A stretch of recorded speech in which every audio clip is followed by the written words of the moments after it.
And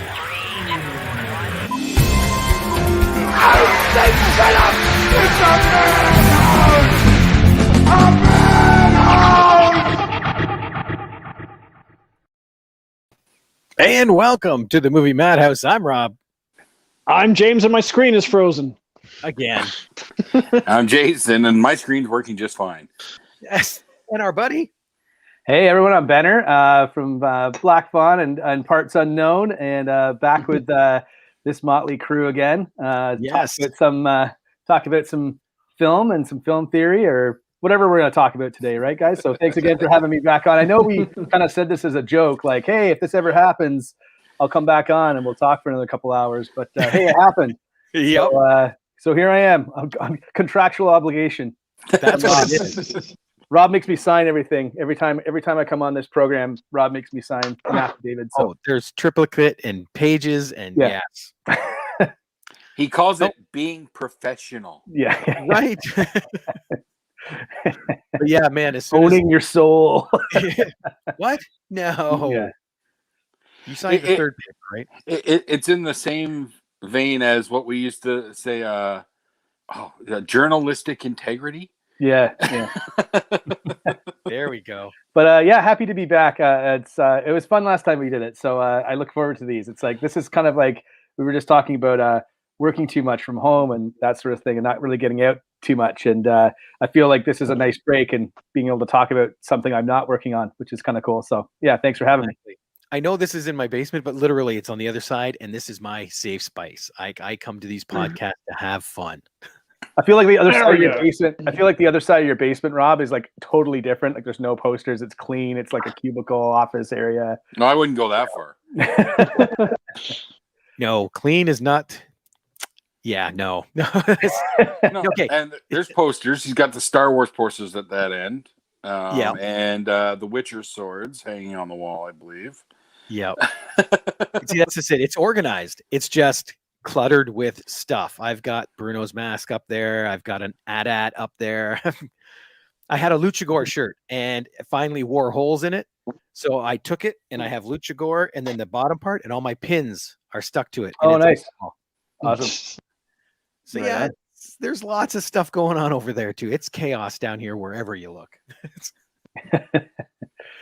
But you got a hold of us because, as you said, if the Snyder Cut ever came out, we would have to chat.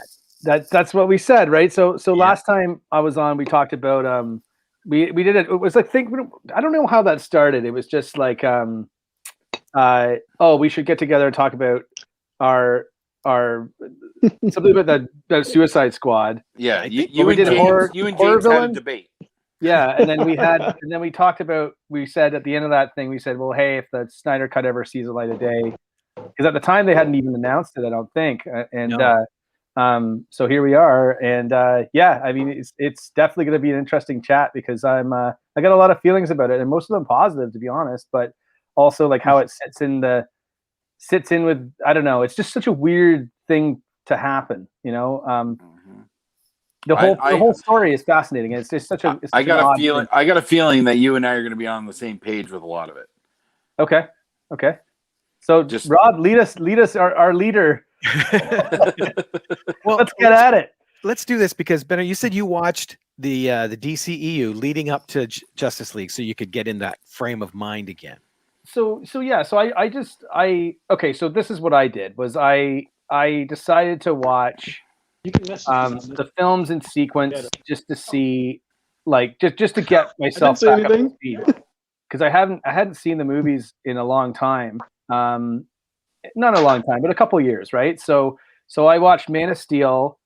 I watched I watched Wonder Woman 1, Man of Steel, and then Batman versus Superman. So director's cut. So that's what I watched in sequence to get just set up for Justice League, to make sure I was in the mind frame, to make sure I was like still in that universe. Because DC, and we'll get to this, I'm sure, but DC universes or just DC movies in general are all over the place, and there's not really a lot of continuity outside of that. I didn't watch Aquaman because Aquaman takes place after Justice League, and I've got some thoughts on that too. But and I was surprised like how cohesive it felt, and also as well how my thoughts on Batman versus Superman might have changed as well a little bit since I've seen Zack Snyder's Justice League. So I thought my first thought was like there was definitely a cohesive vision for the universe through Zack Snyder, whether you like Zack Snyder or not. Like it was going to be his vision. I don't think his vision was a surprise to a lot of people. I think you got what you thought you were going to get. But all the movies that he made before that, or even on Wonder Woman, like he was producer on Wonder Woman, and having compared watch Wonder Woman 1 and watch Wonder Woman 1984, there are a lot of Zack Snyder fingerprints on that first movie. And whether or not how involved he was with it, I don't know. But it definitely seems like he was very much involved with it because of how it was going to play into the rest of the universe that he was trying to build. So I feel now like so anyway, the story behind this is so fascinating. I think it's such a I feel really great about Zack Snyder being able to do this. And I think categorically the one thing that I watched a lot of interviews with him and a lot of and by no way, and we said this last time, but in no way, shape, or form am I like a fanboy of Zack Snyder. Like as far as like, I just like the dude. I like some of his movies. Like I like 300. Who doesn't? I thought Watchmen was amazing. But I've been critical of some of his other stuff too, like Sucker Punch and things that just haven't worked. And also I think Man of Steel works as a movie. I think Batman versus Superman doesn't work as a movie. But hey, you can't make them perfect all the time. But just the story about his daughter passing away and all of this studio interference and all of this stuff that's going on. I mean, we don't, who knows how much we need to go over that, but the fact that he just got to, as a filmmaker, to get a crack at finishing it is pretty awesome. Mm-hmm. Yeah. I think he did a pretty great job, and there's still, it's not perfect for sure, but it's definitely way better than the other version. And also, and I'll just finish by saying, I think it's evident now. What's even more surprising is just how much of a good guy he is, and how much of a guy that all of the people that were in this universe wanted to work with him and wanted to see him finish it. Obviously, they believed that, but they were courteous enough to the studio. I know there's guys that don't work there anymore, et cetera, about, not really saying too much about it and not really saying too much about Joss Whedon. Maybe they weren't allowed. Maybe they were advised against it. Maybe they just wanted to wash their hands of it and say, look, it's over and done with, and I'm moving on. But now, as all this stuff has come out, I think it's and some allegations, we don't necessarily know what happened, but it does seem obvious that Zack Snyder is just a good guy. He's a pretty good filmmaker, and people do want to work with him. So I'm glad he got this chance to kind of show what he really envisioned with this. And it's still, like I said, it's still somewhat flawed, but there are some definitely really, really cool things about this cut. And it's bizarre that it's out, like in the finished form that it is. So, yeah, most directors would never get a chance to do this. Not in this way, no. Well, look how long it took to get the Donner cut of Superman 2. Yeah. So, it's kind of like, I know the backstory to it is different, but it's kind of the same thing where we finally got the original director's vision. I'll be honest, I still haven't watched the Donner cut, but I'm aware of it. I know what it is. So, and I know it exists. So it's cool that they were able to do that. But even that cut, even the Donner cut was like compiled through like old film reels and like old prints and stuff like that. Like I haven't watched it either. I think I've seen it once. I can't remember, or I've seen scenes or something. But apparently, like on the Blu-ray, like you can obviously tell which of the scenes that are being kind of recompiled and put in because they're just being so old. So, like I thought that too, exactly. And I was trying to think of another time when, like I can't think of. I remember when Die Hard 4 came out, and it was like Die Hard 4 came out. It was PG-13, and then for the longest while they hadn't released the director's cut, which was like which was the R-rated version. And if you watch the R-rated version, it's way better. Like it's more John McClane in there, right? So, but that came out on Blu-ray a few years later. Like I can't remember where there was ever this situation where people said, no, this doesn't exist. There's nothing there. And then obviously there is something there, and he was able to construct it in such a way that doesn't feel like rushed. It doesn't feel like it's held together with tape and bubble gum. Like it's a finished product, like in full IMAX cameras. Like, yeah, it's crazy. I don't know if this qualifies, but the director's cut of Nightbreed. Yeah, no, 100%. Yeah. And isn't there there's somebody trying to piece together another version of Nightbreed too? Like the Cabal, it's called the Cabal cut at the moment, and they've shown there's websites that have the footage spliced in, but it's VHS footage, so it's by no means finished. But I haven't heard word about that in a couple years now. Okay, well, let's take a look, because we do have Zack Snyder's Justice League. Well, let's start where it began with the Justice League. Okay. Let's start. 2017, we get our first glimpse of this film. What was your initial thought watching it? Benner, go first. I thought it was like one of the worst movies I've ever seen. And I was at the time coming off of watching Suicide Squad. Like whenever those movies got released, I can't remember the exact, but it was like, I think it was Batman versus Superman, then Suicide Squad, and then Justice League, right? Mm-hmm. Because, or maybe it was the other way around, but the idea was that Batman versus Superman got horrible reviews because it got cut down from its original 3-hour running time to like 2 hours and 20 minutes, I think, or 2:25. So they cut out like at least a half an hour out of that movie, and you can tell, and it suffers because of it.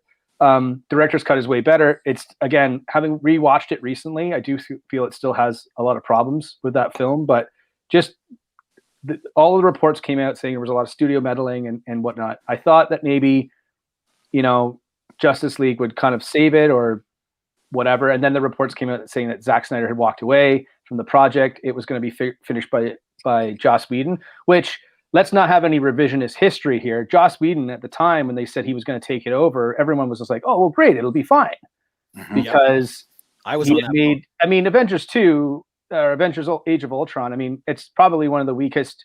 It's the weakest Avengers movie now, but at the time he'd only made 2. First one was better. The second one was not bad. It's not a horrible movie, but it's definitely, when you look at Infinity War and Endgame, it's probably the weakest link out of those 4.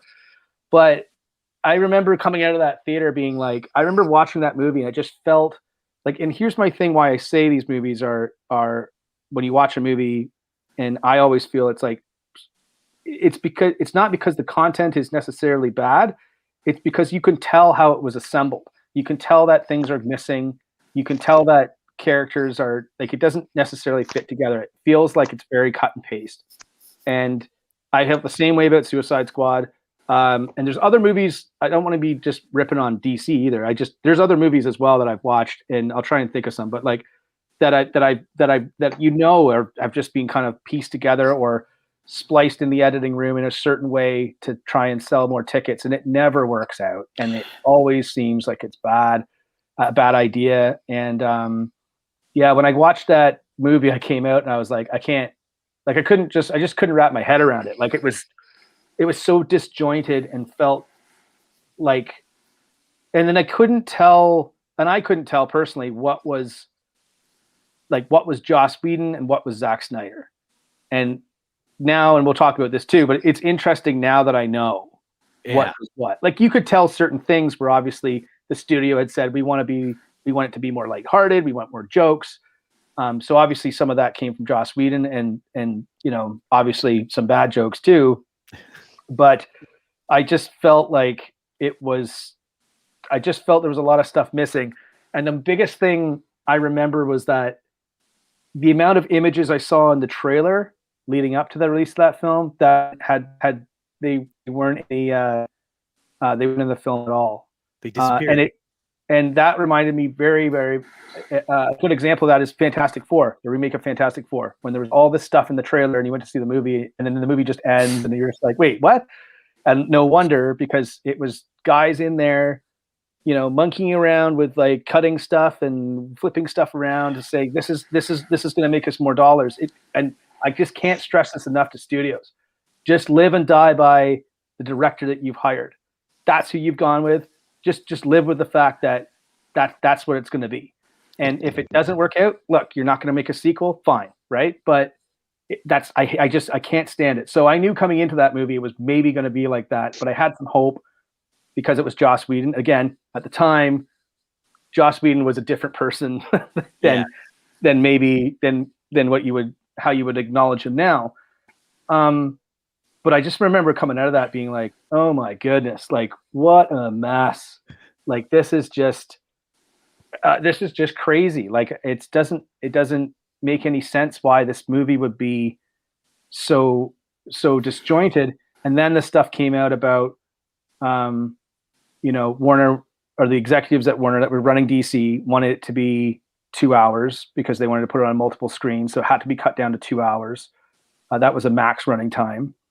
And that essentially, and then afterwards, after it did worse than Batman versus Superman, which is what this was supposed to correct.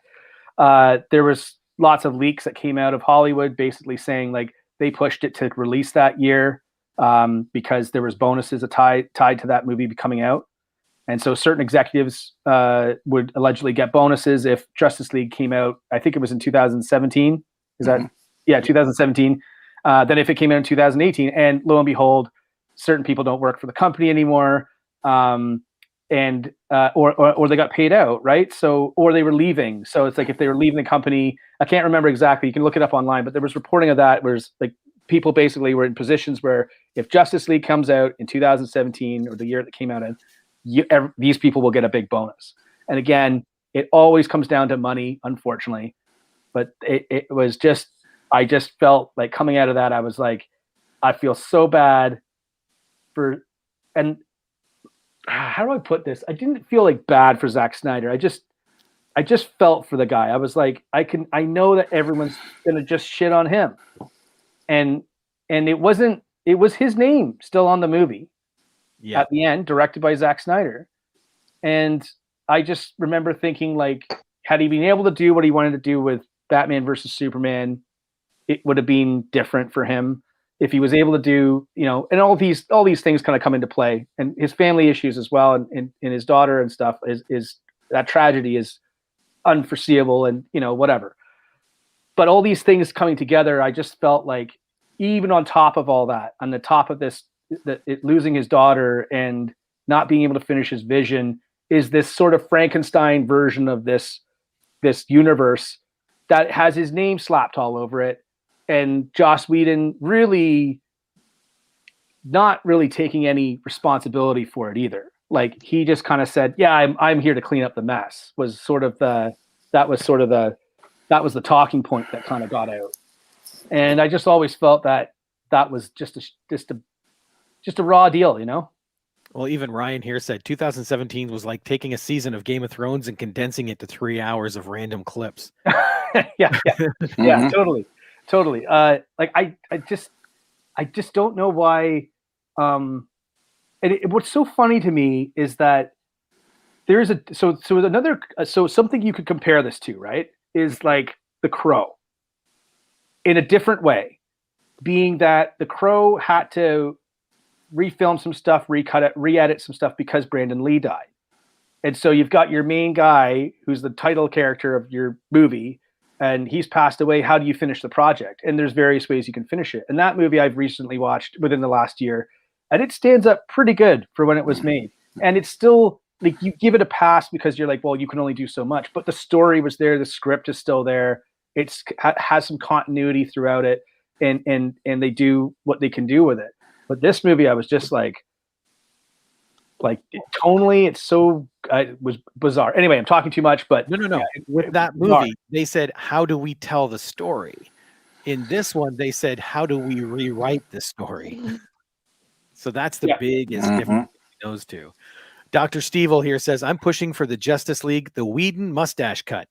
Okay. Oh, sorry. Oh, shit. Yeah. We didn't even talk about the mustache. Okay. So the mustache, because I remember that came out too, right? That was around that time because Mission Impossible sued Paramount, right? So Paramount, which I was like, that's the biggest, like, I just thought that was like the biggest power move ever by Paramount. Like, I don't know what happened. Somebody at Warner Brothers like had some beef with Paramount, right? There must be, because when they were like, yeah, it's just a mustache, right? And they were like, nope, not doing it. And it's not like that mustache plays anything into the plot of Mission Impossible 6, right? Like, nope. Like it has no bearing whatsoever. Other than like, it makes Henry Cavill look less like Superman. Yeah, that's true. No, and then actual mastermind. So it's getting set up for the next Mission Impossible when you will find out that the mustache planned that entire plot. Yeah, the mustache is the real villain. It's on the next villain. It's like a host parasite thing. So I thought to myself, like, so going back to that, my initial thought going into that movie was, I was like, one of my initial thoughts at least was like, how bad is this mustache going to be? Or the absence of this mustache, because that's pretty funny that they wouldn't let him shave. Anyway. And they opened the movie with that no mustache CGI. It looks awful. And I don't like to rip on CGI guys. They got enough stuff to worry about, right? So I'm sure they did the best with what they could under the deadlines that were probably imposed on them. But man, I was just like, dude, it looks like a guy that's supposed to have a mustache that doesn't have a mustache. Or he's had some surgery on his lip. Yeah, it looked weird, like in a weird way, because also you already know what Henry Cavill is supposed to look like as Superman. Yeah, and 2 movies. Anyway, I hate that mustache. There's a funny fake Mission Impossible 6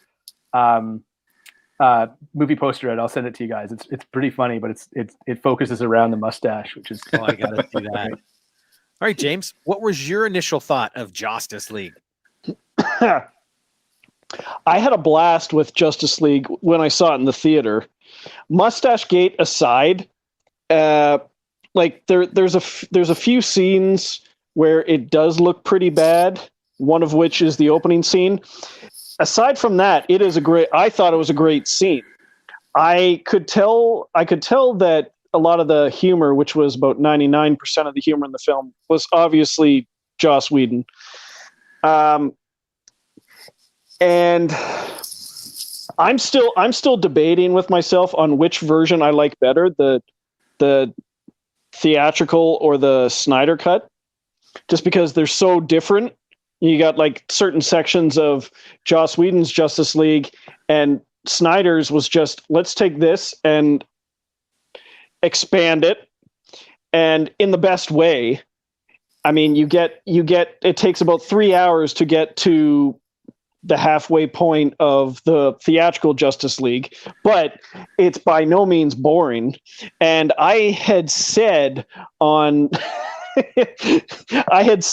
one episode of the podcast, because I had started saying this around work, where after having seen Justice League once in the theater and another two or three times at home, that I think, and I still think, it's a better movie than the first Avengers. Make of that what you will. What? This is what we've had to deal with for 2 years now. That was Jason's exact reaction when I first said it. Yep. And I had an amendment to my statement after watching the Snyder cut that, like, I still hold to the fact that I think the theatrical version of Justice League is better than the first Avengers movie. The one Joker scene at the end of the Snyder cut is better than the first Avengers movie. That scene is by far the best thing that Jared Leto's ever done in his career. And it's the best scene in that entire movie. And I'm glad that... Better than his Oscar-winning performance? That's what I was about to say. Yes. I like Dallas Buyers Club, but it's not... I don't think it's the best acting he's ever done. Dr. Stevel says, throw him out.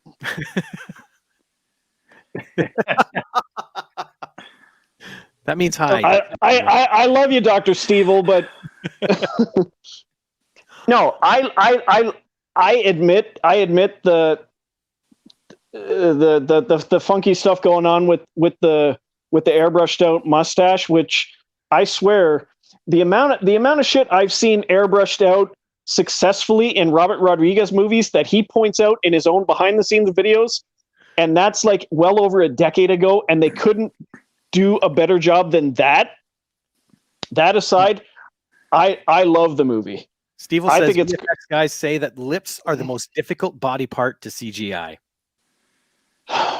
Well, if that's what the pros say, then I'll have to take their word for it.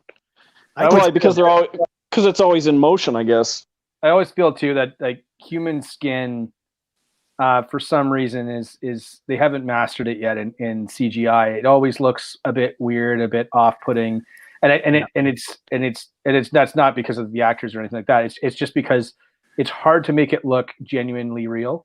And I think it has something to do with light reflection or the tint, or, like, you know what I mean? Like it's like they can make a lizard no problem, right? So you can make a lizard CGI no problem. But as soon as you start making like one of my most hated things in movies is CGI deer.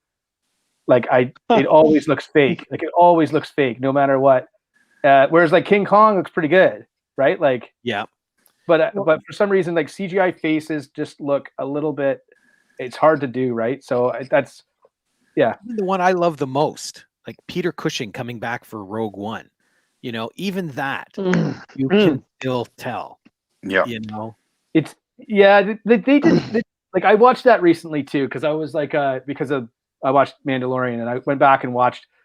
I was like, how is this CGI so bad? And I went back and watched Rogue One, and they did a lot of stuff with shadows in that scene, where you knew it wasn't Peter Cushing, right? Like, and it's something in your brain, like the human brain. I think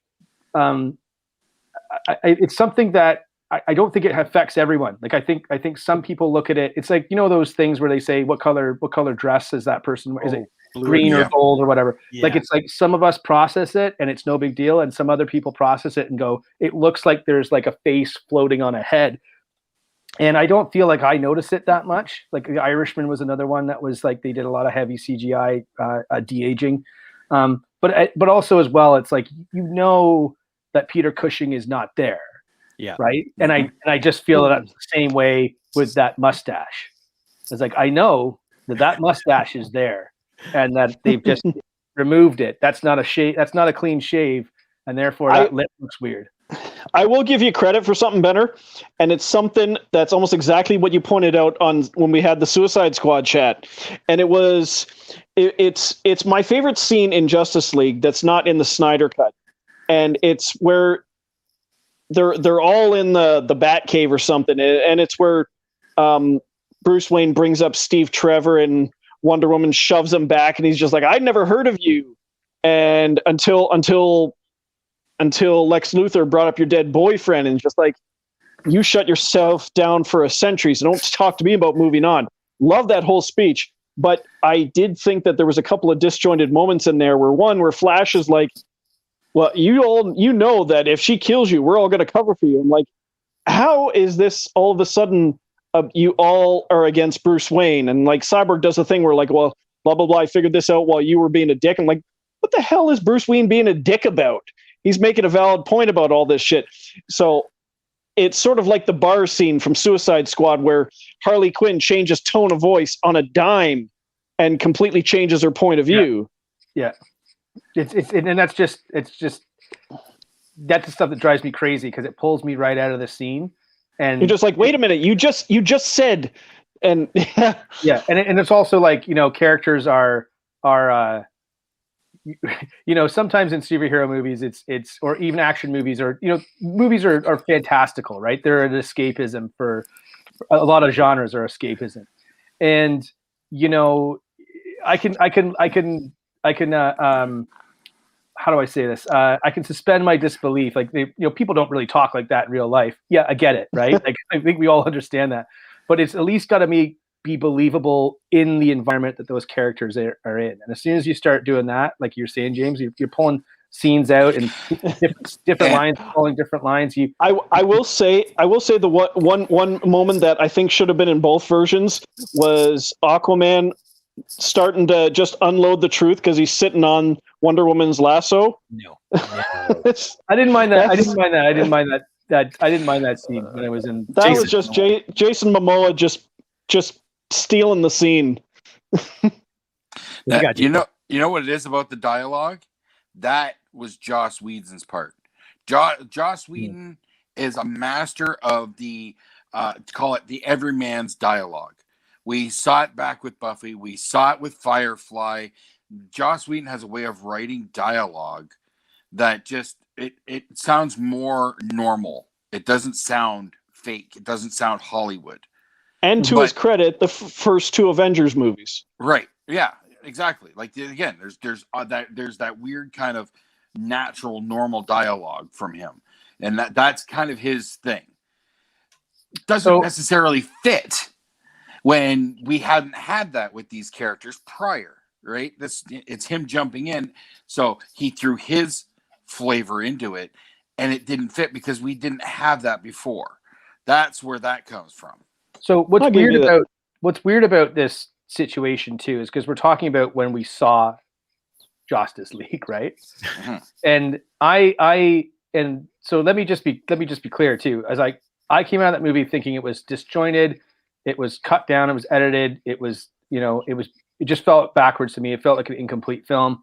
I felt that was more to do with studio meddling, and just trying to rush it to get it out and whatever. Whoever made those decisions, they were obviously the wrong ones at the time, I think, my opinion.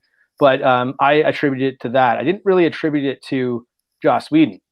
And now that we know all these stories, and I'm sure we'll get into this in the next part of the next segment of this podcast here. But now that we know, it's like there's a lot more going on here. And specifically that Joss Whedon thought he was basically, like the big cheese here. He'd made Avengers 1, which I think is like a masterful movie.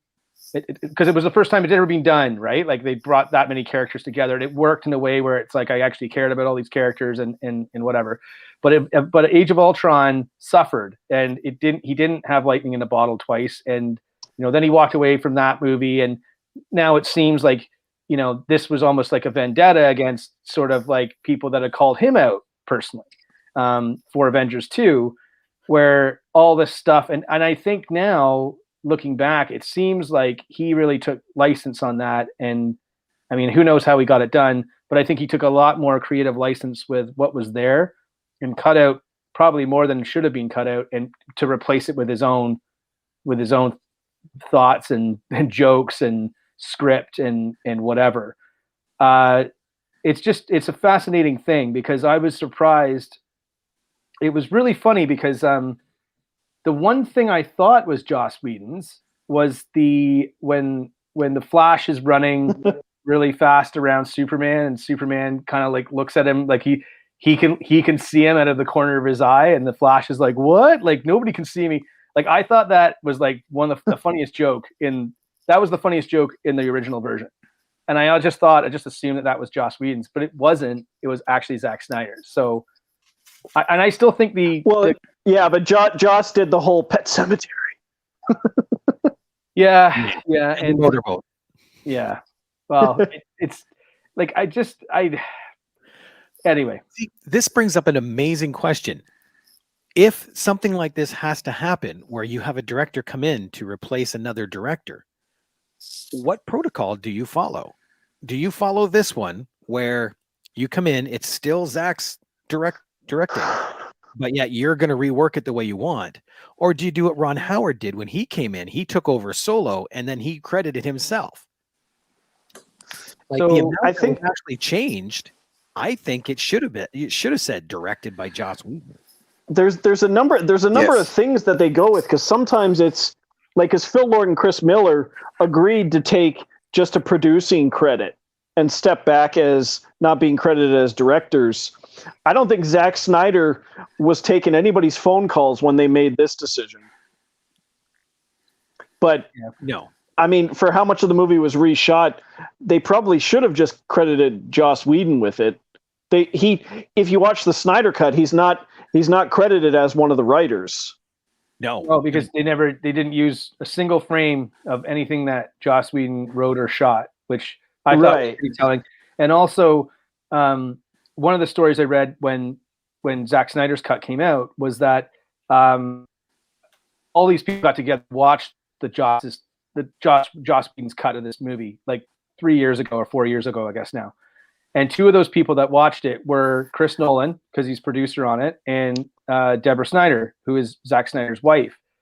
And I don't know if it was a formal meeting, but they seem to have had a pact to say, whatever happens, never let Zack see this movie. Never let him see this cut. And to this day, he's never seen the cut. So, and I can understand why. Not because it's not a good movie, but I can understand because someone else, a cinematographer or something, had said that there's maybe what was it, like a quarter of what he shot was actually in the movie. Yeah, I just didn't like the movie either. I thought it was a huge misfire. And for someone to put that much time, I mean, the thing is, people don't understand is like to bring a movie from like from development right all the way up to like releasing it and doing the press for it and all that stuff. It's for a big movie like that, it's minimum 2 years. And you got to remember that he's in pre-production, like he's on pre-production on or development of Justice League when he's doing post-production on Batman versus Superman. So that crossover, like it's not like it's 10 years of his life, right? That he's been working on these movies dating back to Man of Steel and whatnot. So to kind of walk away from that and see it sort of cut up and dismembered and put back together in this kind of Frankenstein thing. And again, like, I don't know what kind of contact he had with the cast either. Like, I don't know if Zack Snyder, I don't think Zack Snyder's taking any phone calls from studios at this point during this time. Right. And I think he needed it. I think he needed it to step away and to kind of refocus. And the crazy thing is that when his daughter passed away, like, he was still intent on finishing the film, which is insane. Mm-hmm. Like, it's insane.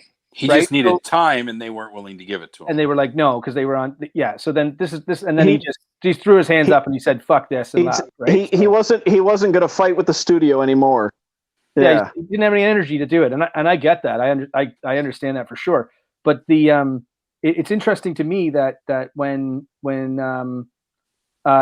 this movie's released, there wasn't really a lot of fanfare on it. You could tell that Ray Fisher's character was cut down. Like, you could just tell that there was supposed to be something there, and there was nothing. And over the years, even the actors have gotten behind this, like Jason Momoa and Henry Cavill and even Ben Affleck, getting behind this movie and behind this cut and saying, "Yeah, release this because it's a better movie, and Zack deserves his chance to finish what he started." I wonder how many conversations he had with direct cast during this time period, because one of the stories that came out was that Gal Gadot was going to quit Hollywood, and she had one last audition, and her agent said, "Hey, you've got this audition," and she said, "Well, okay, well, I guess I'll go and do the audition because whatever. I'm leaving anyway. I might as well just do the last one and then whatever." So she went to do it, and it was for Batman versus Superman as Wonder Woman, and Zack Snyder was the one that cast her as Wonder Woman, which is like, and she is one of those roles that, like, she owns that role now. Like, see, I didn't like Wonder Woman 1984. That's a whole other podcast. But I have an interesting comment about that. But she is keep it to yourself. No. She is the role, just like Margot Robbie is Harley Quinn. I would argue and say, like, there are certain people that have been cast in these superhero roles that like Robert Downey Jr. There'll only be one Iron Man, right? There'll only be Ryan Reynolds will always be Green Lantern. Deadpool, yeah. There'll always be one Green Lantern. But Chris Evans will always be Captain America now. Yeah. And Steve Rogers. Let's Steve Rogers. Steve Rogers. And there's definitely some great actors that that have kind of owned these roles. Like it's going to be hard to recast Wolverine because Hugh Jackman owns that role. Like it's his. Like it's hard to when you've seen him play that character for so long, and you got to see him play it in different ways, particularly like from the beginning to Logan. Yeah, yes, that is his role. Anybody else stepping in, that's big shoes to fill. So the fact that Zack Snyder is behind a lot of this universe, right? And I can't remember if Jason Momoa was his pick. I can't remember, but he must have had. I mean, Jason Momoa is a pretty good Aquaman because Aquaman was like I don't know. Aquaman sucks in the comics. It's like casting Robin. All right, like he's got all the powers of SpongeBob. Yeah, they're shitty. They're shitty superheroes. So how do you take? I shouldn't say shitty. I just they're so cartoonish. Like they're so campy. Like how do you take that and make it cool, right? So kind of like when they made Batman, Tim Burton's Batman in '89. Like nothing existed before that other than the Wham Bam Sock 'em like Batman series and the movie, which are brilliant in their own right, but definitely like so campy and so cartoony. How do you take that and make that actually like super dark and cool and like and whatever? And then Batman came out and people were like, oh my god, I've never seen Batman like this. This is so awesome. And I think Chris Nolan's Dark Knight trilogy did the same thing. Took the same kind of dynamic and said, how do we make this so it's like believable and stuff. And so taking a character like Aquaman and making it like not only like cool, but like this is a cool character. I like this guy. I mean, Jason Momoa is a cool cat too, right? I mean that helps. Yeah. But it's again, Aquaman's cool. Henry Cavill was Zack Snyder's casting. He's a great Superman. He might be the best Superman ever cast. I know that's a shot at Christopher Reeve, but I'm just saying Christopher Reeve did it first, but he's an amazing Superman. Those are big shoes to fill, man. Like these are like there hasn't been too many people. If you think about it, Christopher Reeve wasn't the first Superman. That's true. Okay, so Brandon Routh did a great job, I thought. If he threw a punch, that'd be better, though. Anyway, what scares me, with this whole Justice League is Zach had enough footage to put together a 4-hour film, but Joss felt the need to go back and reshoot 3/4 of it. Rob, I watched this with my girlfriend, and she said the same thing. She goes, "How could Joss Whedon not find 2 hours of footage to make a movie out of that?" And I'm like, ego. It must come down to ego. Yep. He wanted to have his fingerprints on it. If it was up to Joss. That's true. Well, I think it was up to the studios, and Joss was like, "You got it." Mm-hmm. He was their yes man. How many people get that opportunity? True. But see, and I think this is where DC and studios in general need to look at this. What you said at the top of the show, Benner. If you hire a director, you're hiring them for their vision, so you can't come along and tromp all over it going, "We love your vision except for 60% of it, which we're going to change." Well, I think like someone said Solo. That's a great example. I mean, that was kind of the similar thing where they said Disney came in and said sorry, the director's names escape. Phil Lord and Chris Miller, yeah, thanks. Who are really talented filmmakers and were doing stuff that they felt like there were some reports that the humor was like Ace Ventura like, and that wouldn't be tolerated in a Star Wars movie. And this stuff. The argument of how did you not know the people you hired? Exactly, and also I mean, who again? Not to go down that rabbit hole too deeply, but those guys said, "Okay, sure, no problem, whatever, we're out of here." And then they went and made Into the Spider-Verse, which was like a massive hit, and was a fantastic film. And like, I'm not even a massive fan of that style of animation, but I thought the character was cool. The taking a superhero and breaking them into a different world, and appealing to different audiences, but in a fun way. That brings everyone along for the ride, I thought was very impressive, like very, very impressive. And in a way that you hear a lot of that stuff, and the perceptions on this have changed, of course, but on, what race does somebody need to be to play this character? And what what families do they have to have, and what, all this stuff. Like, I felt like it was the greatest example of being like, no, we're just gonna do whatever, man, and it's gonna be cool, and people are gonna love it. The core of Spider-Man, which is a guy getting bit by a spider that has a tragedy that sets him on the right path. Yeah. And it's the story, right? It's the story, and the characters boost that story, and also as well, that's what I think is cool about this moment in time in film, is that you have a lot of different people at the table. You have a lot of different voices in the room, and saying, I want to see films through those different lenses. I want to see films from different perspectives, because it's new for me. It's like, it's not like the same thing I've seen before. Like, I don't need to see Bruce Wayne's mom and dad. What's Bruce Wayne's dad's name? Thomas. Yes. Sorry. Thomas and Martha Wayne die again. I don't need to see Uncle Ben shot again. I've seen all that stuff a million times. So no, fun fact, Aquaman's father's name, Thomas. Really? Oh, wow. Maybe that's why Aquaman and Batman hit it off. long lost brothers. But but with having said that, I feel it's incredibly hard to cast. Just going back to what we're talking about, it's incredibly hard to cast characters or actors in these roles that are so iconic and have it work. And I remember when Chris Evans got casted as Captain America, and everyone went, ugh, whatever. Like, are you kidding me? Like, the Human Torch? Like, no, like, that sucks. He'll never be a good Captain America. And now you can't see anybody else playing the role. And this does apply to what we're talking about too, because some of this stuff does hamstring Jared Leto for sure.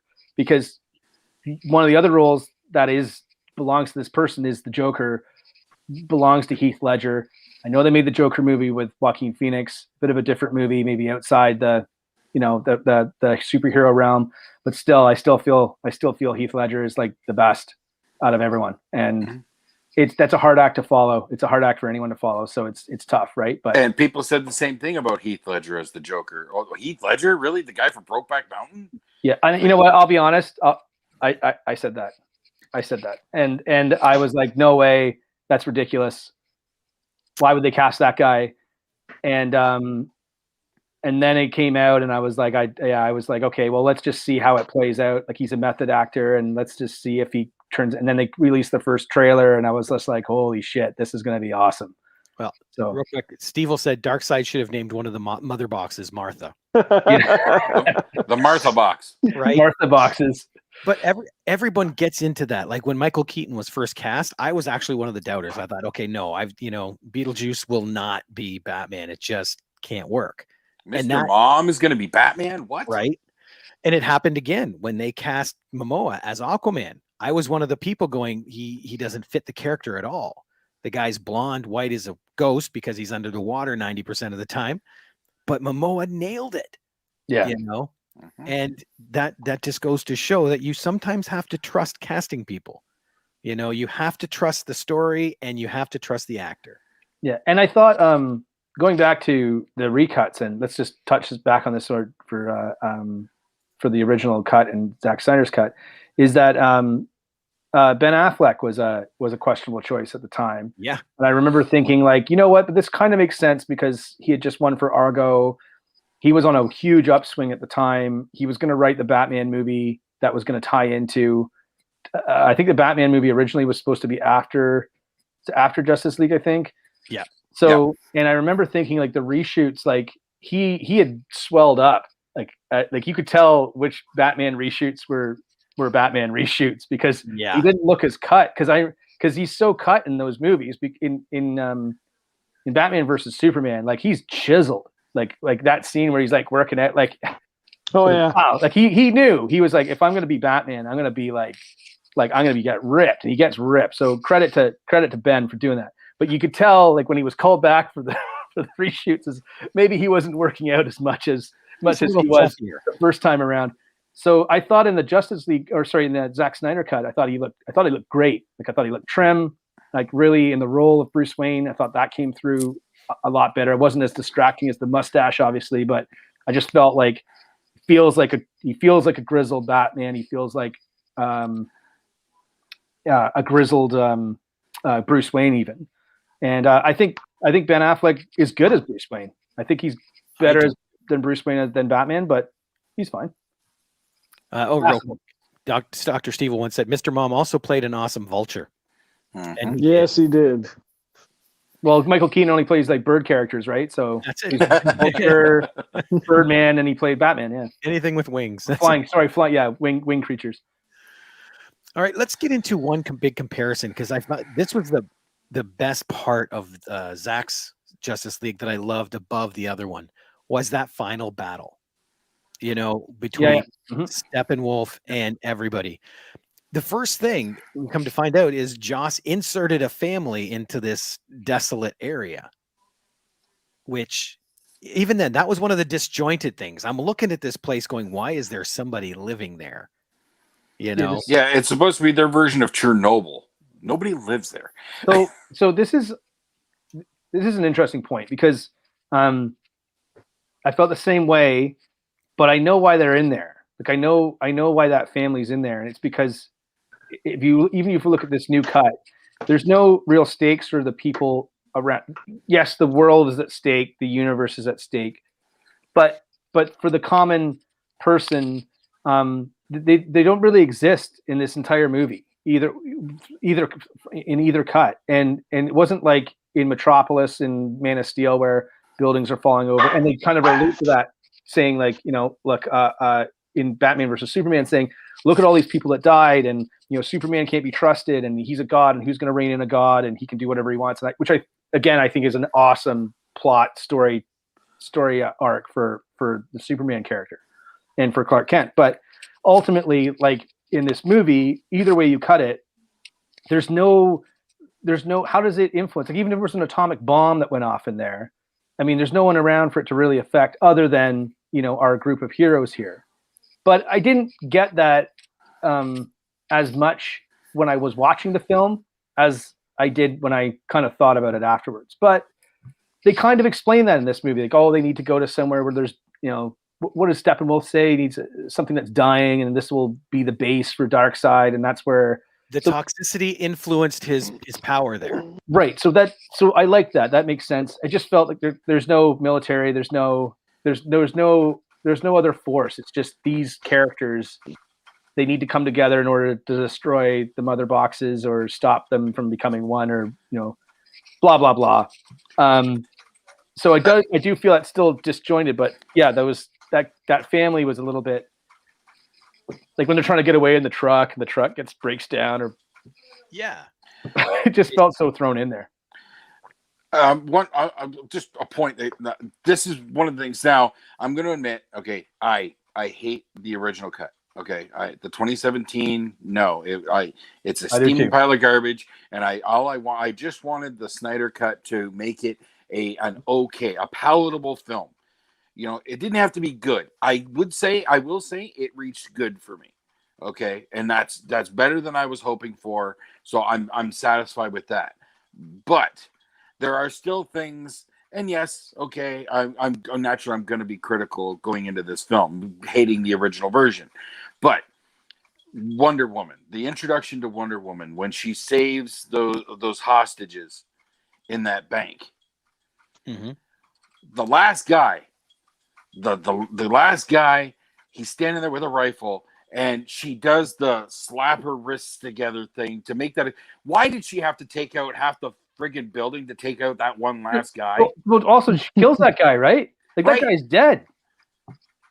And she took out half the building when she did that. Does Wonder Woman kill people? I don't know. I can't remember. Like, I mean, she's going to kill gods, but does she? In the Snyder cut, yeah, she kicks a guy against the wall, and you see a blood splatter.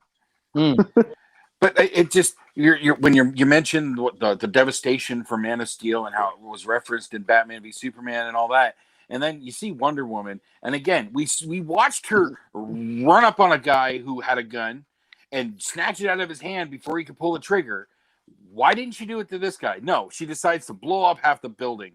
I thought that scene was a scene that could be cut, and I'm sure we'll get. Rob, correct me if I'm wrong, but if we're going to get into like what should be cut from Zack Snyder's Justice League, because there is some stuff that does need to be cut.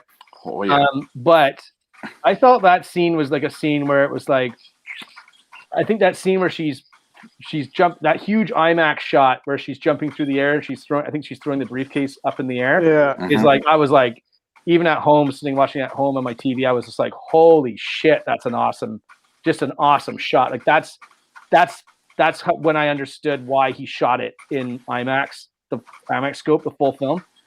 But that whole scene with Wonder Woman, I always felt like I just feel like it's a cool scene, sure, but I feel like it needs to be cut for the benefit of her character.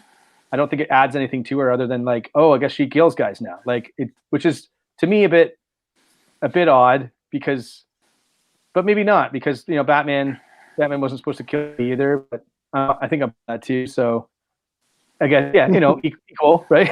Like everyone can kill anyone, but I'm in DC movies. I should clarify that.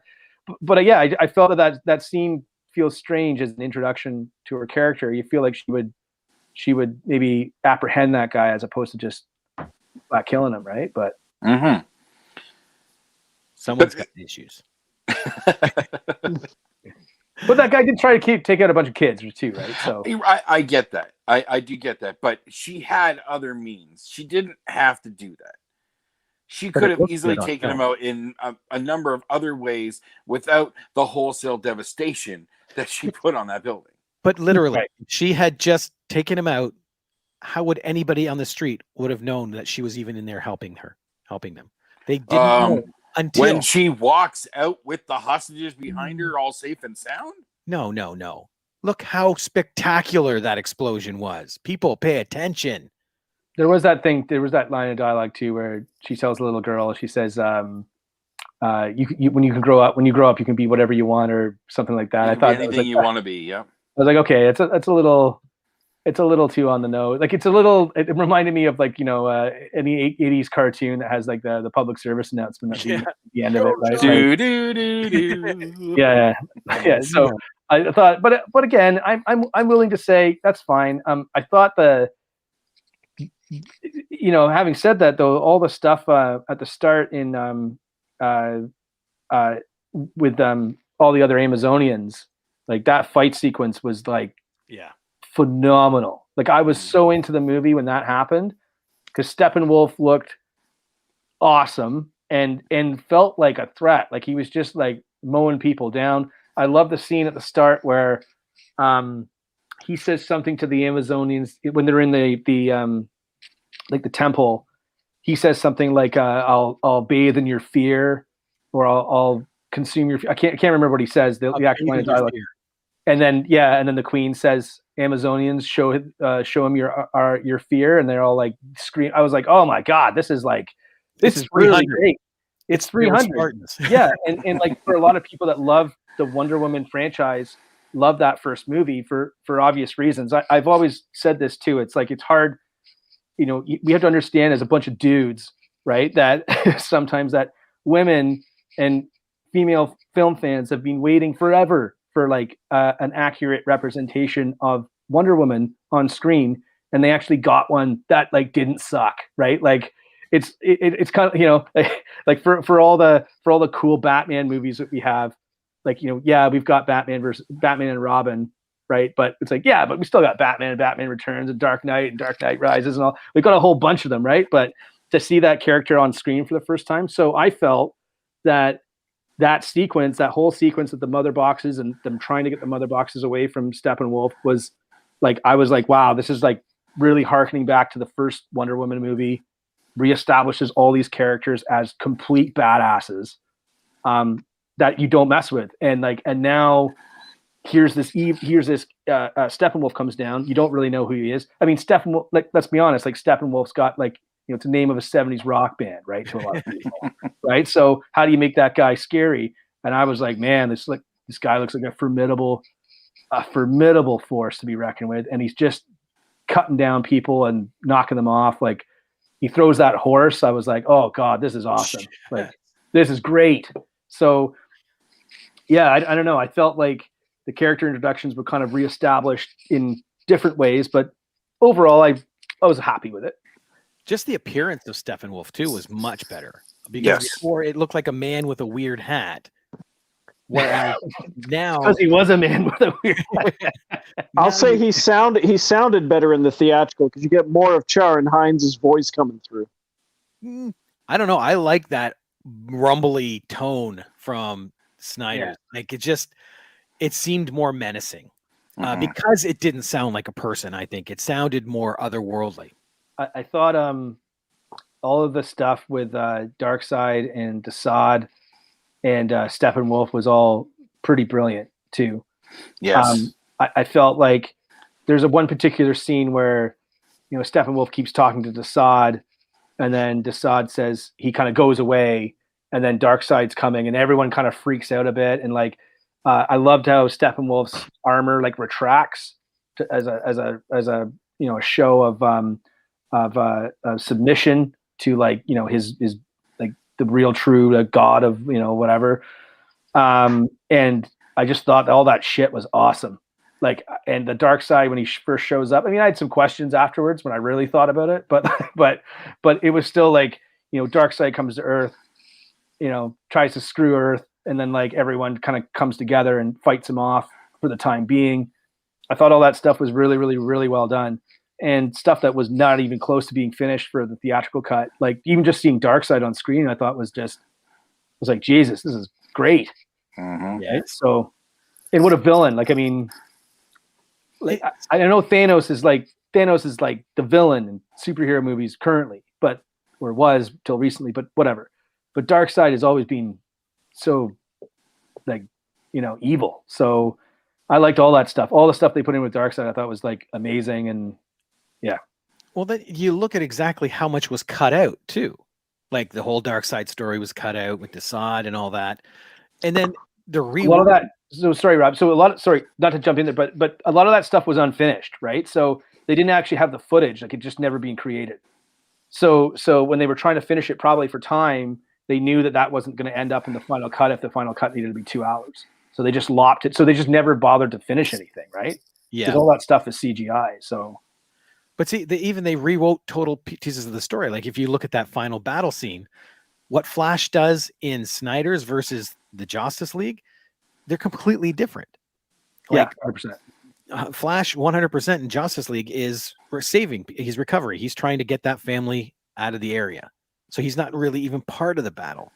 Right. Whereas in Zack's, he is pivotal to that battle. This really felt like these heroes coming together to defeat a foe that was fairly threatening to a lot of people, maybe other than Superman.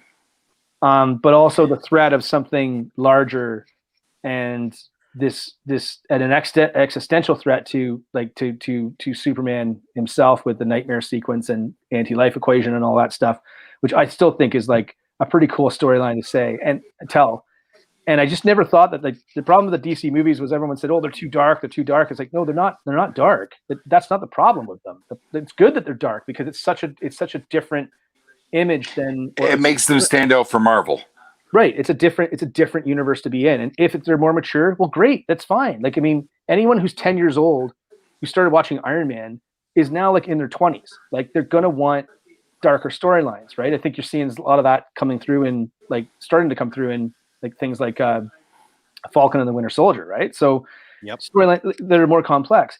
So to me, I always felt like, okay, well, if you have these storylines that are dark, well, that's fine. And I think like this sequence in here where it's like when Darkseid puts his like obviously there's that, I can't remember the part of the movie, but when he's holding that Superman's holding that skeleton and it's obviously Lois Lane. Yeah. And Darkseid puts his hand on his shoulder, and I was just like, "Oh my god, this is so awesome! Like, evil Superman is so cool." Because it's like, how would you beat him? Like, you wouldn't know, right? Like, how would you? Like, that's the story I want to hear. Like, that's the story I want to see. Is like, how do you take this guy who is like clean cut, all American, Clark Kent, you love him, and he's Superman, and then he turns to be like, you can't have that guy around anymore. And I just feel that storyline is so fascinating, and just the fact that we didn't actually get to see the whole thing unfold is a little disappointing. But who knows? Who knows? Maybe Who knows, man? I don't know what's going on with this universe. Brightburn 2. Yeah, Brightburn I thought was amazing. It is basically the story of Superman being bad, but that's at a young age. Now we're talking, he's been good. What does it take, A, to turn him, and then B, to stop him?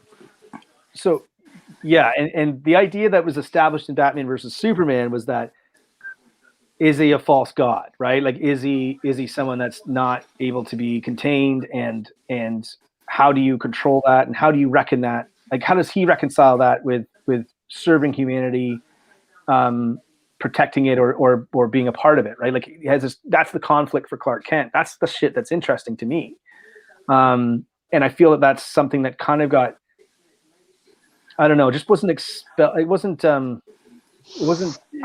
expanded upon, and as much as I thought they were going to. But again, I just feel that that's a bit of the studio being like, we don't want that. We just want Superman saving the day, and all this stuff about Superman being bad. No one wants to see that.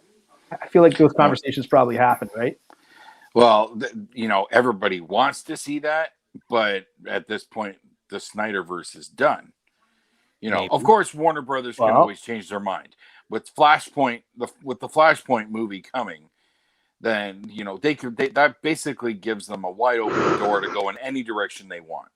So if they want to continue the Snyderverse, they absolutely can. Maybe. I just don't know what they're gonna do. Like, it's just they've got so much stuff going on now that I don't know if you just reset everything with the Flash movie, or I don't know. I will say one thing we got to talk about, though, is the distinguishing factor of these two cuts.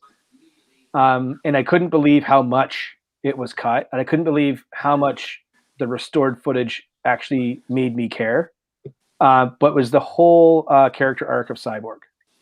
Mm-hmm. I thought was like, I could not believe, and this is a bunch of stuff that's coming out with Joss Whedon. It sounds to me like Joss Whedon had an axe to grind with Ray Fisher and just cut everything he did out of the movie. I don't know if maybe that was preemptive, or maybe that's just the way the editing process worked in this kind of Frankenstein cut that they put together eventually. But the Ray Fisher stuff I thought was awesome. I think he's a super talented young actor, and I want to see a Cyborg movie. Like, I kind of felt like, and this is DC's problem, what they tried to do, and what was a miscalculation of, I think, epic proportions, was that Cyborg movie could have been its own movie. Like, it could have been its entirely own movie for that it could exist before Justice League, but they just didn't want to wait that long. It just had to be go, right? So, but I thought he was just, there's scenes in that movie that I was like, this is so awesome, and I'm so engaged right now with this character. I cared about what happened to him. I cared about his family. I thought that was just pretty brilliant, and I think that probably tipped the scales for me to making Justice, like the Snyder cut, a pretty good movie as opposed to just a borderline one. I think that's where Joss did have a weakness, though, because the fact that Cyborg did not have that introduction. He's one of those characters that you need to know. Everybody on the planet knows Spider-Man, Superman, Batman. You don't have to do another origin movie for these people. But Cyborg, not a lot of people know him, unless you watch Teen Titans Go, and then it's completely different. I've never been a big DC fan myself. Like, when I was into comics, I was more of a Marvel X Titles fan. I was familiar with. I kept my thumb on the pulse. I knew what was happening over at DC. I know that the character of Cyborg has always been a key factor with these mother boxes and whatnot. So he should have been a pivotal point in the original version. All along, Cyborg should have been pivotal to this. And the fact that they rectified that with the Snyder cut is just in line with the original material. Well, it's funny too, because of certain things with like the reference to the colors of the Gotham football team. Like, it's a Gotham University football team. But I just felt like some of the stuff they did when he's learning about how to infiltrate banks and give people money that need it. And that scene where he walks into, like, it's his visual representation of the bank and all the stacks of money. And I was like, God, this is awesome. Like, this is really cool shit. Like, and he's talking about, there's another scene where he goes back, he goes back in time where he's in Nazi Germany and walking around, and he's saying how they that the Nazis had the box originally, and whatever. And I thought I was like, these scenes are just fantastic. They're so interesting. They're visually stimulating. And I wonder if that was just maybe something that Joss Whedon just didn't know how to direct and how to put that on screen in the way that Zack Snyder did, because a lot of those scenes are not necessarily it's not necessarily that those aren't what you see in Joss Whedon movies. Like, you know what I mean? Joss Whedon movies are very, as far as how they're filmed, I mean, the action's great, but like how they're told storyline wise are very, very just basic, right? Like they're not necessarily all over the place. Whereas this is like, let's get a visual representation of what it means to digitally steal money or digitally reallocate money. That's a cool idea. So I thought that was the stuff that kept me really engaged throughout the entire movie. And just the character interactions along the way I felt were more natural. They just seemed to flow a bit more. I felt also that Wonder Woman and Batman being kind of like these two leaders of the Justice League, as opposed to like maybe they're going to have a romantic thing or not. Like that was, it's just like kind of a sitcom type.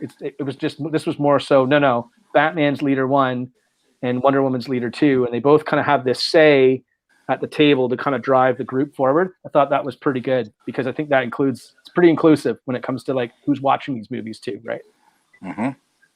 No, I agree with that. That rolls us right back to how much should a person change someone's vision if they're coming in to finish it. Speaking of vision, I don't know if James is sleeping down there, but it looks like he's sleeping. Yeah. I think he is. He's just sitting there quietly taking it all in. Tuning this out. He's thinking about Justice League. How great Justice League is and how great Wonder Woman 84 is. I haven't seen Wonder Woman 84, so I can't admit. Yeah. It is much better than I thought it would be. Well, see, I don't doubt that. That's a discussion for another time. We're not going to get through this. I know when I go to watch it, I'm going to think that, because I've heard horrible things. So I'm going to go, well, it's not that bad, but doesn't make it not bad. It just makes it better than horrible. Well, because I thought everything I'd seen and heard about Aquaman, everything looked so stupid. And I thought the story sounded stupid. And then I watched the movie, and the movie was amazing. Well, I felt the same way about. The movie was amazing. Aquaman was. I remember when I see Aquaman, and I think I said this we said this on the Suicide Squad podcast. Was that I remember thinking the same thing. Like, I'm not gonna like this, but I love James Wan, and I like Jason Momoa as Aquaman, so I'll go. And Nicole Kidman was in it, and Patrick Wilson. Like, I like all these actors. Yeah. Dolph Lundgren. So I went to see it, and it was like so bananas. Like, it was just such a bananas movie that. But again, after the first 20 minutes, I was like, I am having a great time. Like, I'm having a great time at the movies right now, because it was just so over the top. And I just always remember when Aquaman and Patrick Wilson are fighting underneath the thing, and there's that big octopus that's drumming on all those drums. And I laughed out loud in the theater, like a very hearty laugh in the theater. And I was like, I love this movie, because it's just so preposterous that they're like, no, we need to have an octopus drumming on all these war drums with all of his 8 tentacles. That was a nod to The Little Mermaid. Oh, was it? Yeah, there's an octopus playing the drums or something in Under the Sea. Okay, that's amazing. Yeah. But just the fact that they were like, that's what we need there, and they had to CGI it to get it into that movie. I was like, this is fantastic. So it can be done. But yeah. And then when I'd seen all the trailers for Wonder Woman 84, I'm like, after the first Wonder Woman, the expectations are high, and this looks pretty bad. And every single poster looked like ass. And I'm just like, I don't see how this movie, and it's 2.5 hours, this movie's going to be awful. And then I watched the movie, and I'm like, this, and then I'm watching the movie, and it's just like, this is all making perfect sense to me, and this is probably better than the first Wonder Woman. What?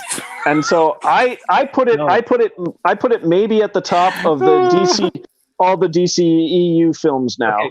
So let me just structure this too, because if I was to rate Justice League 1, the original theatrical cut, I give that movie a 1.5 out of 5, and that's just me being generous. But the new cut, I gave Zack Snyder's cut, I gave a 3.5 out of 5.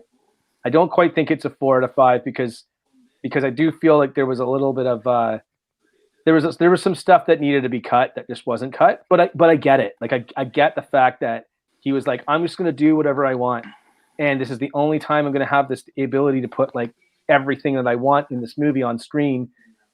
Because apparently, like, he had trouble figuring out certain things with the studio this time around, because they didn't want him to put it. They didn't want him to use the new Green Lantern. Like Green Lantern was supposed to be at the end of the movie, but John Stewart, Yeah. and they said no. So he had to put in. So that's why he changed it to Martian Manhunter, and also as well the. I can't remember. There was something else that they didn't want him doing. Oh, they didn't want him to do any of the dark side stuff for future movies or whatever. And then he just did it anyway, which is awesome, right? Because, and then the whole nightmare sequence. So the whole nightmare sequence at the end, I thought was a bit, it did feel a bit tacked on, but I'm still interested. Like it's different. I don't know if I buy Jared Leto's Joker 100%. I'm still on the fence.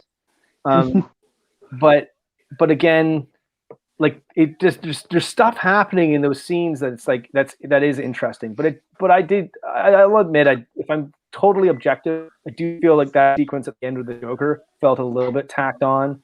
Yeah, but it was just best part of the entire movie. It's pretty good. Like, I mean, I liked it. I just felt it was like I feel like that's a whole movie. Right? They're obviously setting up a sequel that at this point may not ever happen.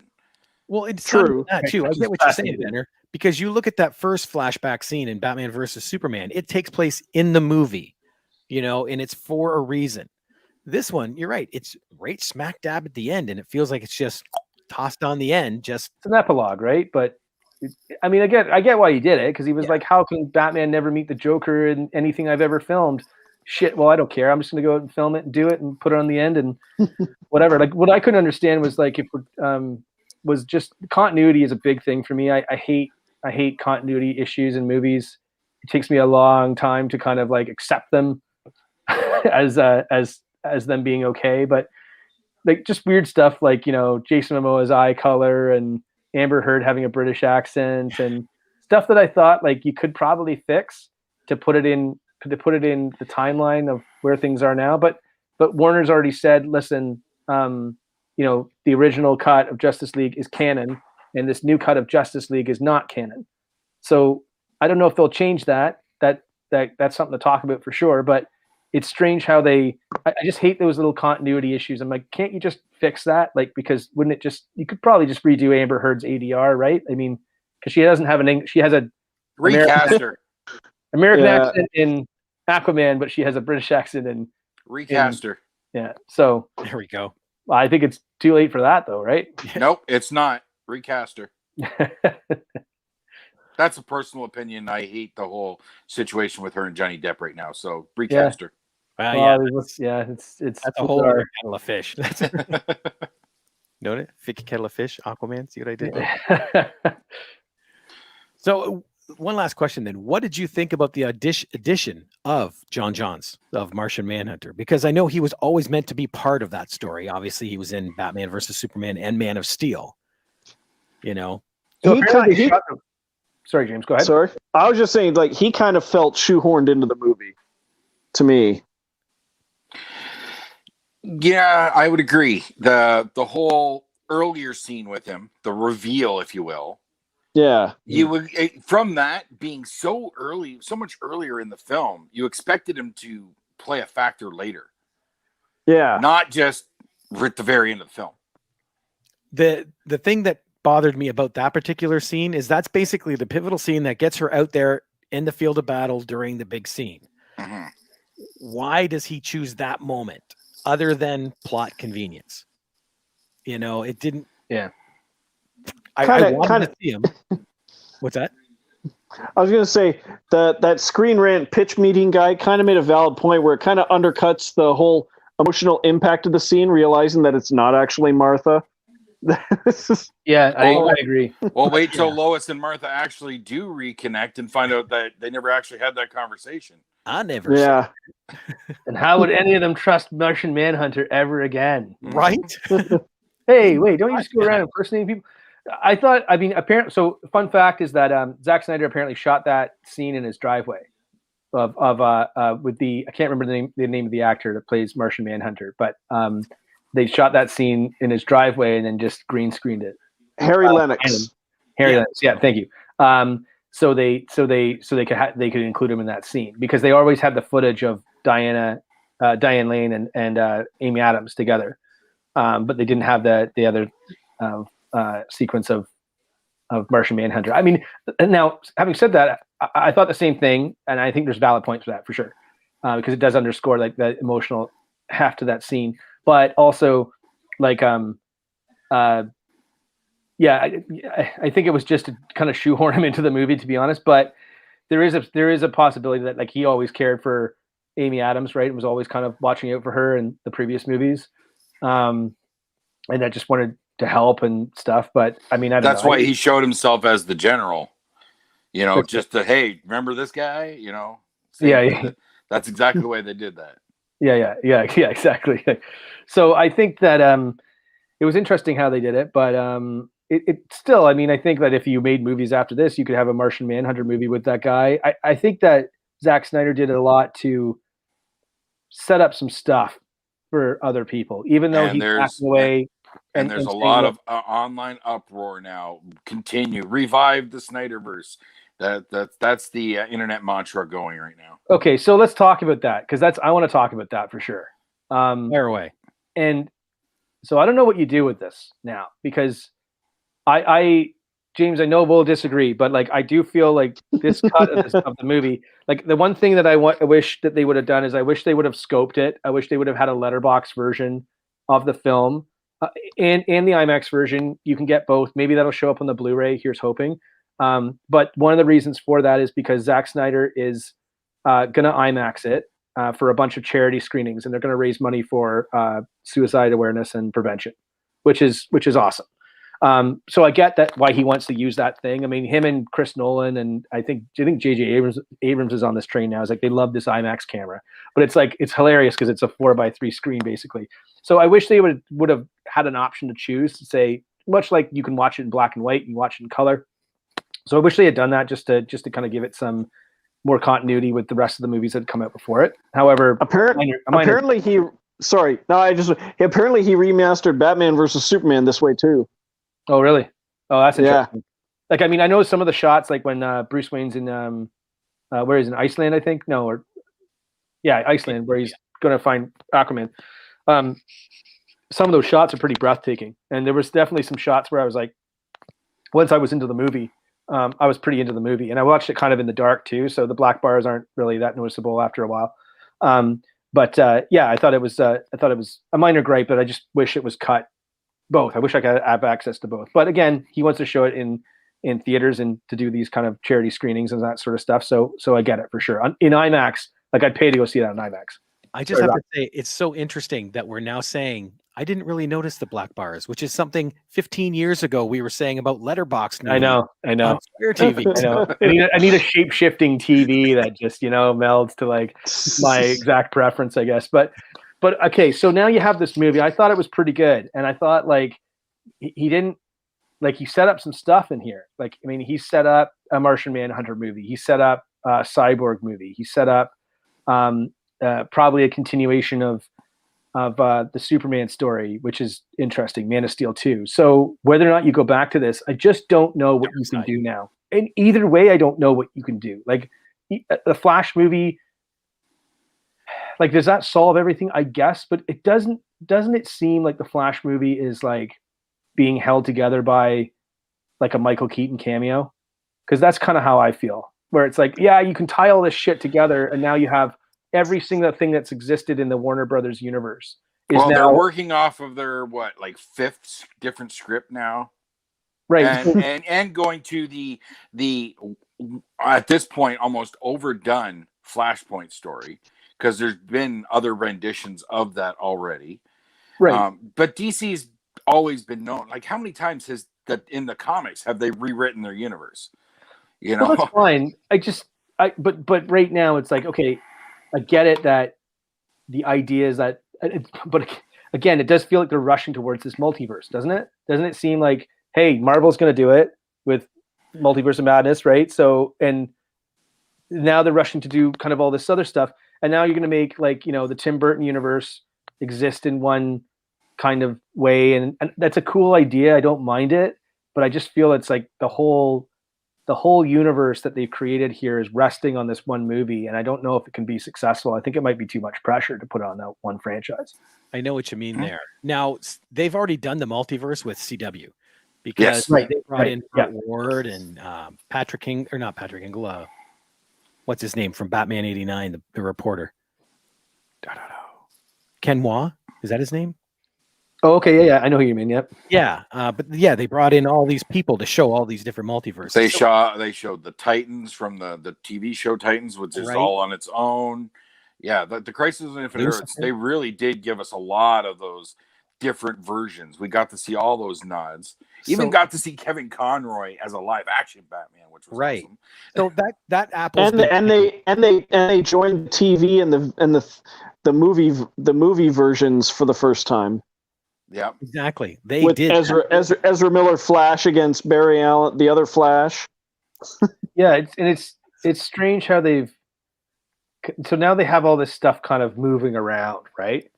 And I was thinking about this before I came on today because I was thinking about this afternoon because I was like, I gotta have some shit to say tonight. So and the other thing is like they've made this Joker movie as well, which is categorically the most successful movie they've made out of all of them because they made it for like $60 million or whatever they made it for, and it made $1 billion, won Best Actor Oscar for Joaquin Phoenix. So now you're like, okay, well, how does this tie in? And I remember after that movie came out, they were like, oh, we might do a sequel, we might not, and oh, who knows? Because now like it's just all about the dollars, right? It's just like, oh man, maybe we can make.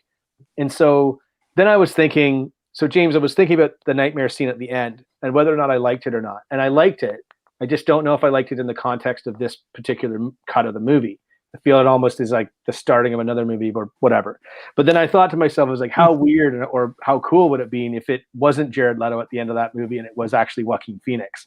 And then, but I was like, how do you even place that, right? And now it's kind of like, which storyline is the one that you're supposed to follow? How does this all tie together? Do you just restart over? Because it doesn't seem like Henry Cavill's coming back. Maybe he is, but it doesn't seem like he is. I don't think Ben Affleck's coming back other than this cameo that he's doing in Flashpoint. So well, there's always rumors, and now there's a rumor that Henry Cavill will be back for Man of Steel 2, and he'll be back for Black Adam, but until the cameras roll, you don't know. But is that contingent on the fact that maybe Zack Snyder comes back? Because you got to wonder. No, they had just said that he's supposed to be in he might be in rumored to be a cameo towards the end of Black Adam, which Dwayne Johnson just tweeted that they started shooting just like today or yesterday or something. Yeah.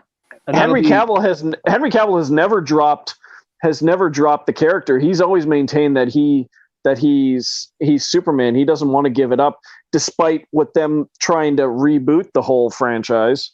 But I just there's a couple. So the other couple of things that are involved with this is that whether or not Chris Nolan is still around at Warner Brothers, because there's been a bit of friction there because of the Tenet situation, which was reported in the press, and whether or not I mean, Chris Nolan is like Chris Nolan gets to pick what he does. Like Chris Nolan doesn't, I don't think, cares either. Like he just like, I want to make good movies, and I want to make. It doesn't matter who I make them with. I'm going to make them my way, and that's the deal.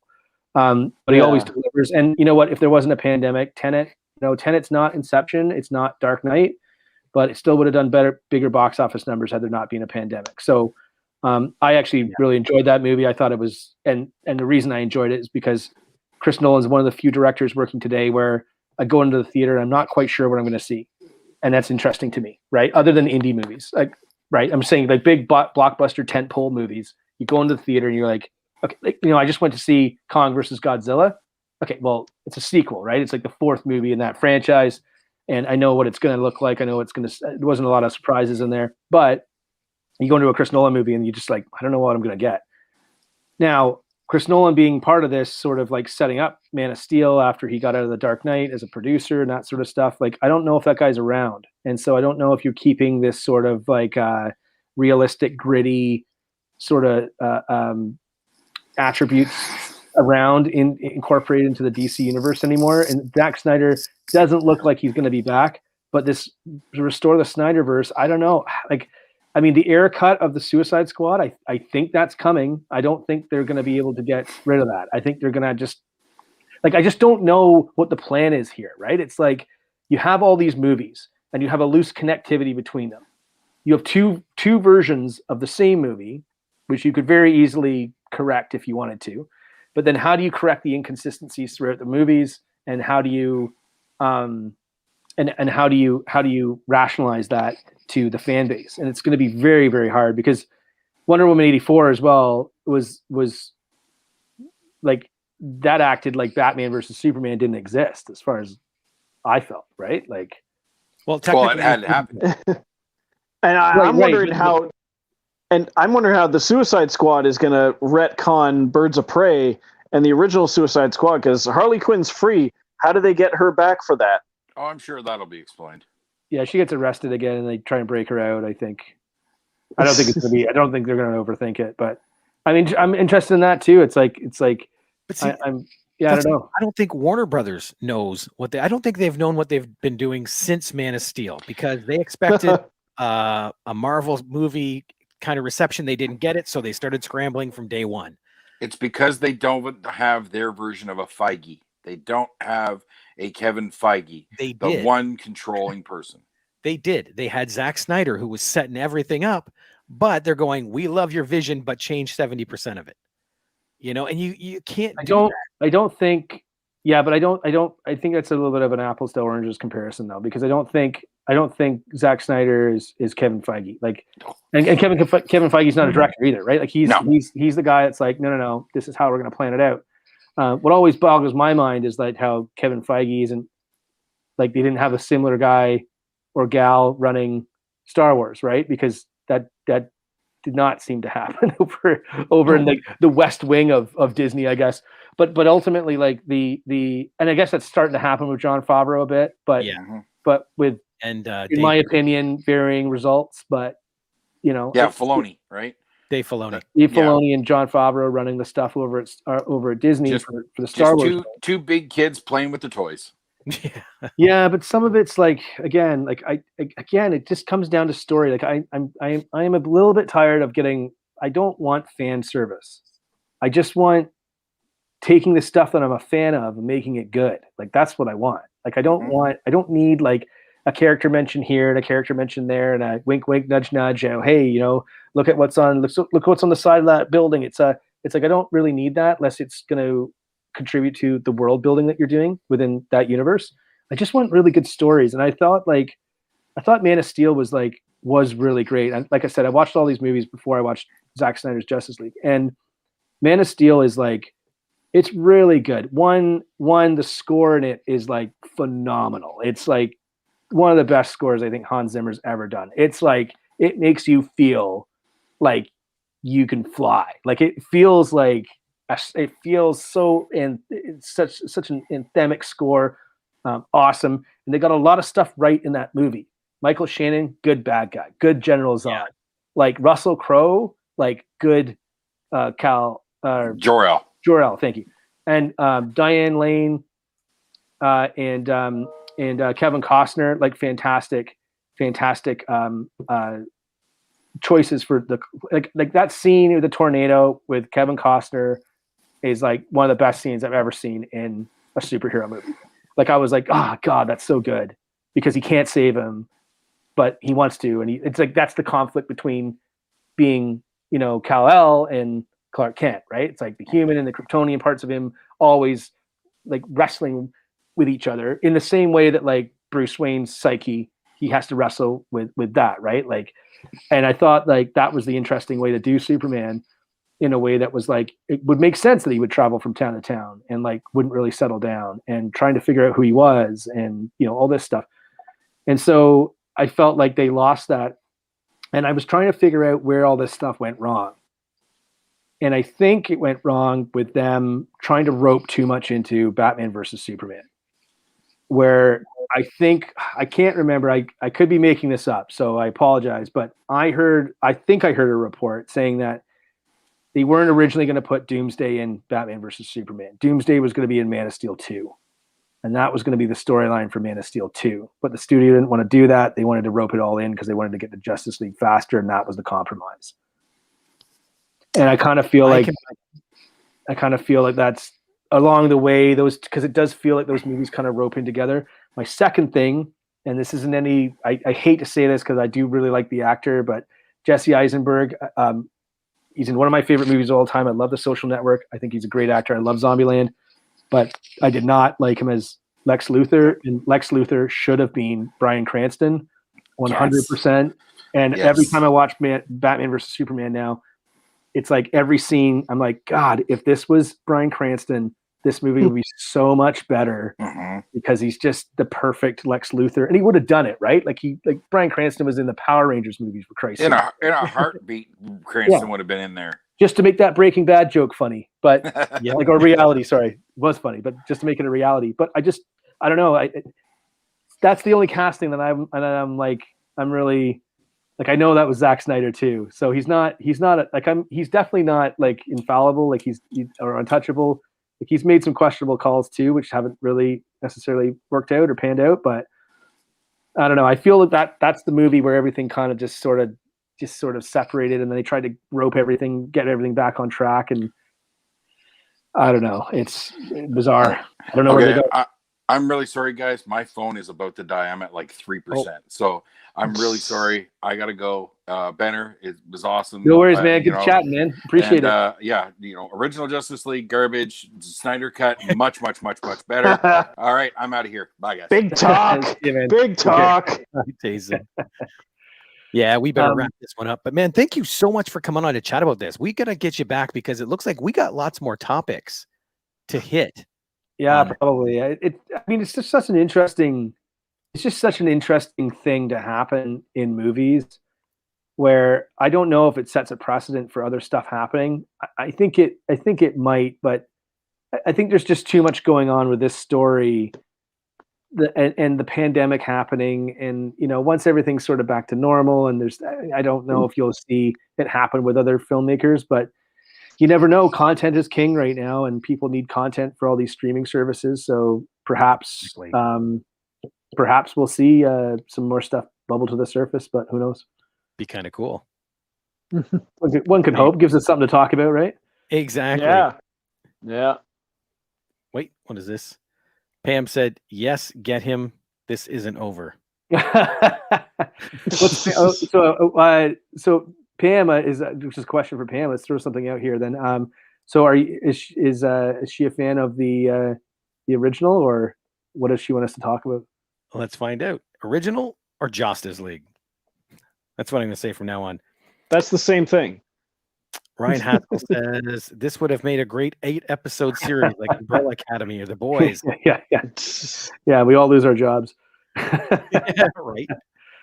I love The Boys, by the way. I thought The Boys is oh man. Have you watched both seasons? Yeah, it's fun. It's so much fun. So I will try not to spoil anything right now, but spoiler alert, just in case it might be a small spoiler. But the advice that oh, there we go. Nice. The advice that Butcher gives the kid at the end of season 2 is like the funniest thing I've ever, like that's the best. Those are the best 2 or 3 lines of dialogue I've ever heard in the show. So funny. I am so anxious for 3 just because of that, because that sets up an interesting angle. Well, I just like that show's so off the hook that it's and the comic is like I haven't read all the comics. I've only read a couple bits and pieces, but it's insane. Like it's like Preacher, right? Yeah.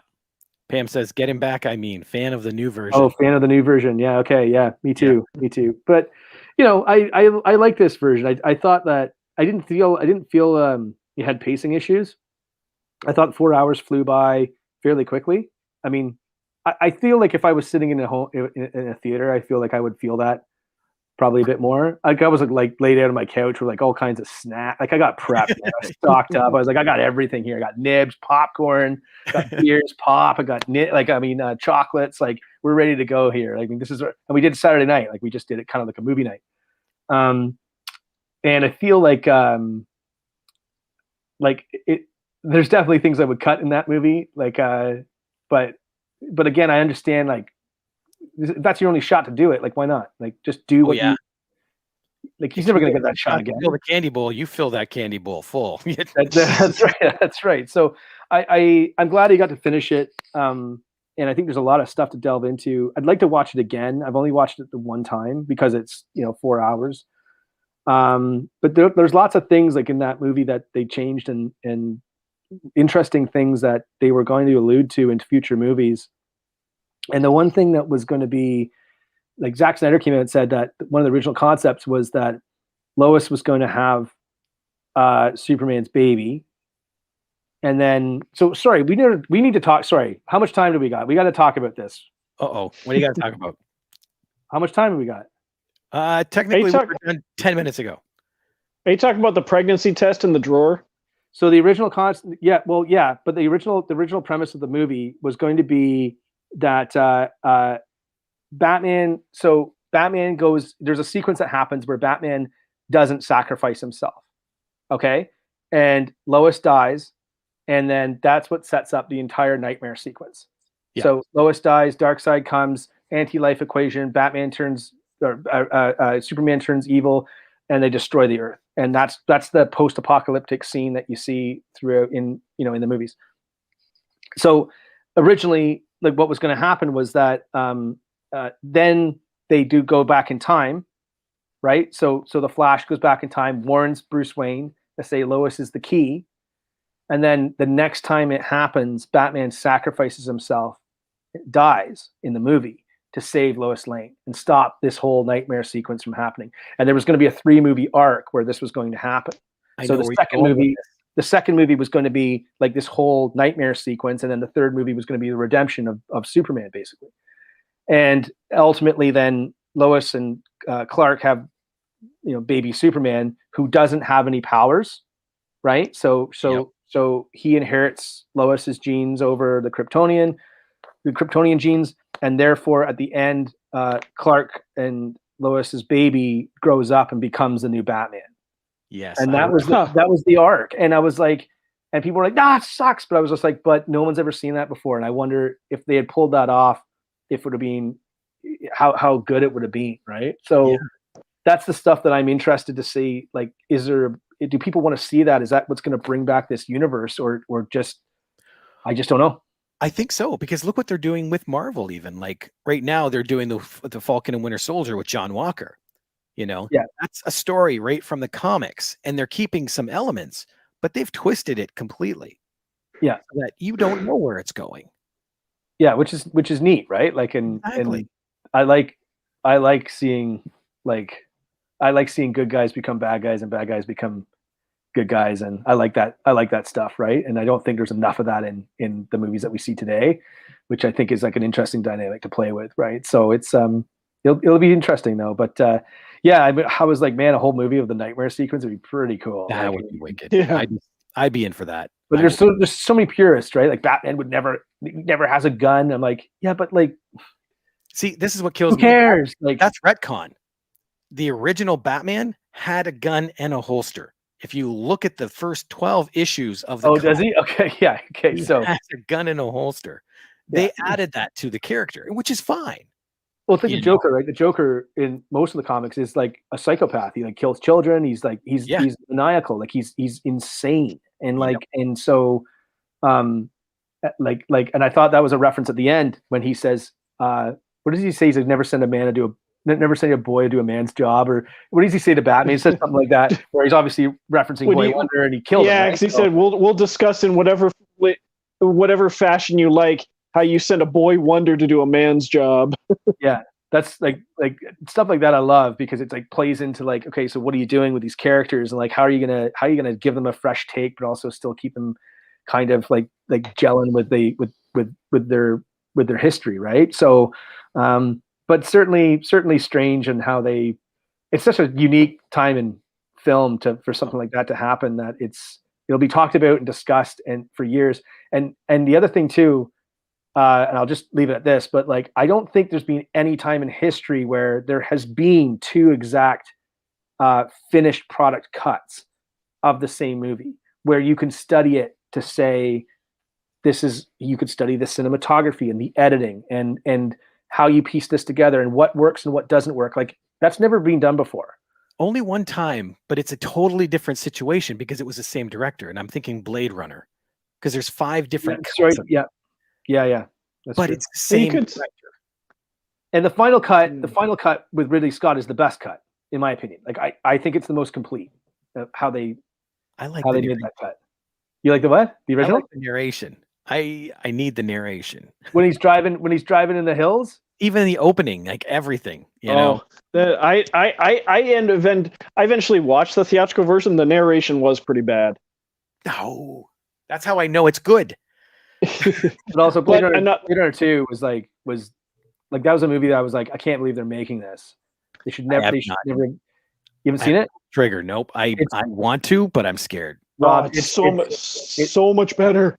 It's fantastic. It's a movie. One, the cinematography is like, it's Roger Deakins, so it's amazing. But it's such a beautiful. It's dude, you got to watch that movie. Rob, I'm telling you, I wouldn't lead you astray. This isn't James talking to you. This is me. It's a movie. It's a movie. It's a movie you know, you're like, this probably shouldn't have been made, and it doesn't need to exist before you watch it. And you watch it and you're like, God damn, like this is so good. It's so true to the original vision of Ridley Scott, and such a great continuation of a world that you always wanted to see more of, but didn't really know how to see more of. And it was my favorite movie when it came out that year. So I highly, highly, highly recommend it. And another fantastic Jared Leto performance that we didn't get enough of. Oh, I forgot. Yeah. He's in that movie too. He's in every movie now, don't you know? Yeah, that's right. He's Kevin Bacon. Awesome, right, man. Thank you so much for coming on. Thank you, sir. Yeah, thanks for having me, guys. It's been fun for sure. I love talking to you guys. Next time, we're gonna nail down a couple topics, because, like I said, this show could go on for hours because of everything we hit on today. Yeah, I know. I thought you were gonna have more structure for us, Rob. I just tried. ripping on each other, right? Yeah. Right at the beginning, I thought we'd do Justice League and then Justice League, and then it just went wham. And that's the thing I love about podcasts, because it's organic. You know, like the conversation made itself. Totally. Yeah. But well, you guys are fun to talk to, so don't sell yourself short. I talk too much, but I do like listening to you. So awesome. Thank you. Hey, thank you. Well, I guess for another week at Movie Madhouse, I'm Rob. I'm James. We got no Jason, but we do have Benner. That's right. We'll see you all later. Toodles.